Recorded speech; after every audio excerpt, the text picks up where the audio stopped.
அவர்களுக்கும் என் முதல் வணக்கம். ஈடில்லாத தலைவர், வருங்கால முதல்வர் எடப்பாடியார் அவர்களுக்கு என் அன்பான வணக்கங்களை தெரிவிச்சுக்கிறேன். 2026 தேர்தல் களத்துல முக்கியமான இந்த தேர்தலில் அதிமுகவுக்கு பக்கபலமாய் இருந்து எங்களுக்கு தோளோடு தோள் கொடுத்து நிற்கும்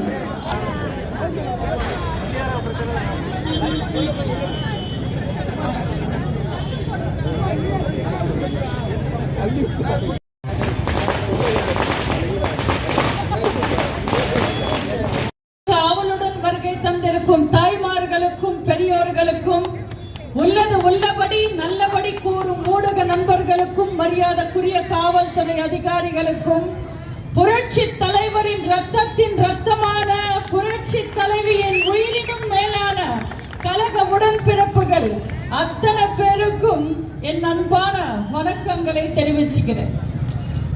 அந்த சிவனே தாய்மானவனா ஒரு அம்மா ரூபத்துல வந்து ஒரு பொண்ணுக்கு பிரசவம் பார்த்த ஊரு இந்த திருச்சி. ரங்கநாதர் கோவிலை காப்பாத்த தன் உசுர கொடுத்து வெள்ளையம்மாள் இன்னைக்கும் வெள்ளை கோபுரமா நின்னு பெண்களை காப்பாத்துற ஊரு திருச்சி. இங்க வெக்காளி அம்மனும் சமயபுரம் மாரியம்மனும் எல்லா பெண் தெய்வங்களும் காப்பாத்துற ஊரு திருச்சி. ஆனா இன்னைக்கு இந்த திருச்சியில பெண்களுக்கு பாதுகாப்பு இருக்கான்னு கேட்டா கிடையாது.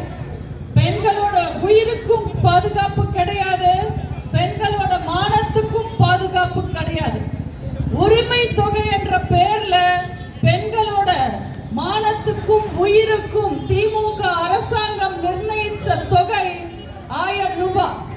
நீங்க உங்க மனசாட்சி தொட்டு சொல்லுங்க. எல்லாரையும் சமமா பார்க்க சொல்லிதான் கத்து கொடுத்தாங்க. நம்ம அம்மாவா இருந்தாலும் சரி, அண்ணன் எடப்பாடியார் இருந்தாலும் சரி, ஒரு இடத்துல தப்பு நடந்தா அங்க நீதிய பார்ப்பாங்களே தவிர ஜாதிய பார்க்க மாட்டாங்க. அப்படிப்பட்ட நம்ம அண்ணன் எடப்பாடியார் அவர்களோட நம்பிக்கை பெற்று உங்க வெற்றி வேட்பாளரா வந்து நிக்கிறது அன்பு சகோதரர் கே ராஜசேகரன் அவர்கள். எடப்பாடியார் ஆசைப்படுறார், அதுக்கு அதிமுக ஆட்சிக்கு வரணும். நம்ம அண்ணன் ராஜசேகர் அவர்கள் இந்த திருச்சி கிழக்கு தொகுதியில ஜெயிக்கணும். நாங்க மக்களுக்கு நல்லது பண்ணணும்னு ஆசைப்படுறோம்னா அதுக்கான தகுதி எங்களுக்கு இருக்கு, குறிக்கோள் இருக்கு, கொள்கை இருக்கு. ராத்திரி பகல் பார்க்காம கடுமையா உழைக்கிற தெம்பு இருக்கு. சில பேர் திடீர்னு அரசியலுக்கு வந்திருக்காங்க. மாலைக்கண் வியாதி வந்த மாதிரி கவர்மெண்ட் பர்மிஷன் கொடுத்தா கூட 8 மணி வரைக்கும் பிரச்சாரம் பண்ணுங்கன்னு சொன்னா கூட 6 மணிக்கே பிரச்சாரத்தை முடிச்சுக்கிட்டு வீட்டுக்கு போய் தூங்குற அரசியல்வாதி கிடையாது நம்ம அண்ணன் எடப்பாடியார். உங்களுக்கு பிரச்சனைன்னு வந்தா உங்க வீட்டு திண்ணையில இருப்பாரு, அவரோட வீட்டு பண்ணையில உட்கார்ந்துகிட்டு இருக்க மாட்டார். வெளிச்சத்தை தேடி போய் வாழ்க்கைய கெடுத்துக்கிற பூச்சி அளவுல யோசிக்காதீங்க.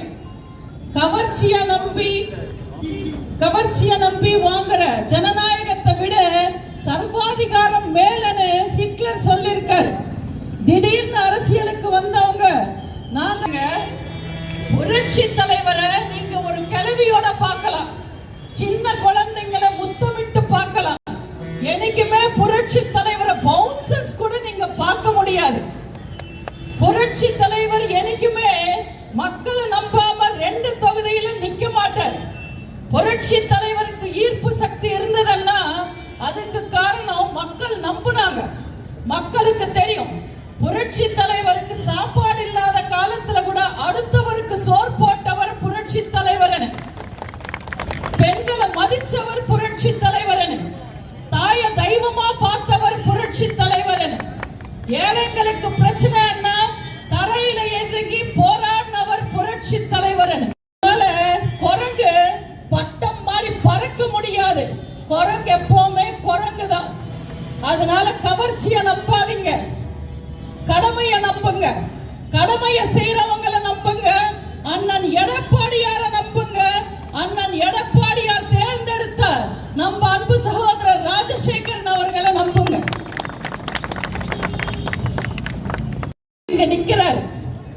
விஜய். அவர் அரசியலுக்கு திடீர்னு வந்தார். எதுக்காக திடீர்னு அரசியலுக்கு வந்தீங்கன்னு கேட்டா, நான் சில மாற்றங்களை கொண்டு வர போறேன்னு சொல்றேன். சரி, என்ன மாற்றங்கள் கொண்டு வர போறாருன்னு நானும் யோசிச்சேன். ஏதாவது மாற்றங்களை கொண்டு வந்திருக்காரான்னு. சில மாற்றங்களை கொண்டு வந்திருக்கார். அதாவது அப்பா அம்மா பொண்டாட்டி பிள்ளைங்களை கூட கடனுக்காக வாழணுமே தவிர கடமைக்காக வாழக்கூடாது. சொந்த கட்சிக்காரங்க ரசிகர்கள் 41 பேர் செத்தா கூட போனோம், சிபிஐ பார்க்க டெல்லிக்கு போனோம். ஆனா செத்தவங்களை விசாரிக்கிறதுக்கு அவங்க சொந்த வீட்டுக்கு போக கூடாது. பிரச்சாரத்துக்கு போகும்போது வேனுக்கு கீழே எலுமிச்சம்பழம் வச்சு நசுக்கிறதுக்கு பதிலா கூட பைக்ல வர ரசிகர்களை நசுக்கிடணும். தற்குறி தற்குறி தற்குறின்னு அவரை பார்க்க வர்றவங்களை தமிழ்நாடே கிண்டல் பண்ணி அவமானப்படுத்தினாலும் இன்னும் கூட விஜய நம்பி கூட்டத்துக்கு வர்றவங்கள பவுன்சர்ஸ் ஷூ காலாலேயே மிதிக்க வைக்கணும். இது எல்லாத்துக்கும் மேல இவர் தேர்தல் களத்துல புது மாற்றத்தை கொண்டு வந்திருக்கார். அதாவது பிரச்சாரம் பண்றதுக்காக பர்மிஷன் கேட்கணும். பர்மிஷன் கொடுக்கல. என்ன ராஜதந்திரத்தை நம்பி அரசியலுக்கு வந்திருக்காங்கன்னு தெரியல. ஒவ்வொரு கூட்டத்திலையும் ஏதாவது ஒண்ணு வளரணும். அதை பார்த்து மக்கள் கிண்டல் பண்ணுவாங்க. என்ன கிண்டல் பண்ணிட்டாங்கன்னு கண் கலங்கி அழுவணும்.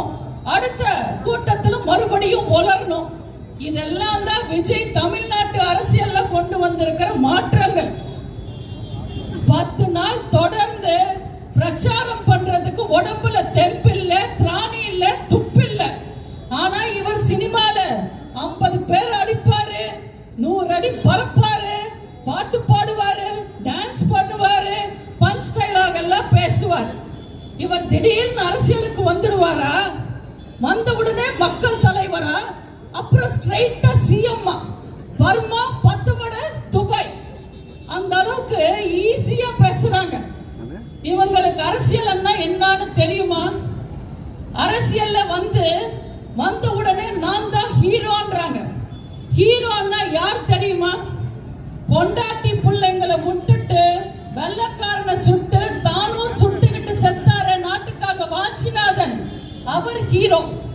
நாட்டுக்காக மொத்த சொத்தையும் கொடுத்துட்டு ஜெயில செக்கு உளுத்தி இழுத்தாரு வஉசி, அவர் ஹீரோ.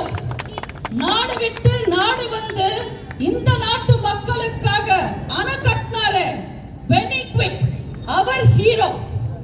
கார்கில் போர்ல 26 வயசுல உண்மையான துப்பாக்கிய புடிச்சுக்கிட்டு எதிரிங்க கூட சண்டை போட்டு உயிர் விட்டாரு இந்த திருச்சிக்காரர் மேஜர் சரவணன், அவர் ஹீரோ. தொண்டையில குண்டடி பட்டாலும் நம்பின கொள்கைக்காக பிரச்சாரம் பண்ணாரு புரட்சி தலைவர், அவர் ஹீரோ. மரண படுக்கையில இருக்கும் போது கூட காவேரி பிரச்சனை என்னாச்சு, சுப்ரீம் கோர்ட்ல எப்படி வாதாட போறீங்கன்னு லாயர்ஸ் கூட பேசினாங்களே நம்ம அம்மா புரட்சி தலைவி. தன் கடைசி மூச்சு வரைக்கும் காவேரியை கொண்டு வர முயற்சி பண்ணாங்களே, அவங்க ஹீரோ. நீட் தேர்வால மாணவர்களோட வாழ்க்கை பலியாயிட கூடாதுன்றதுக்காக 10% இடஒதுக்கீடு கொண்டு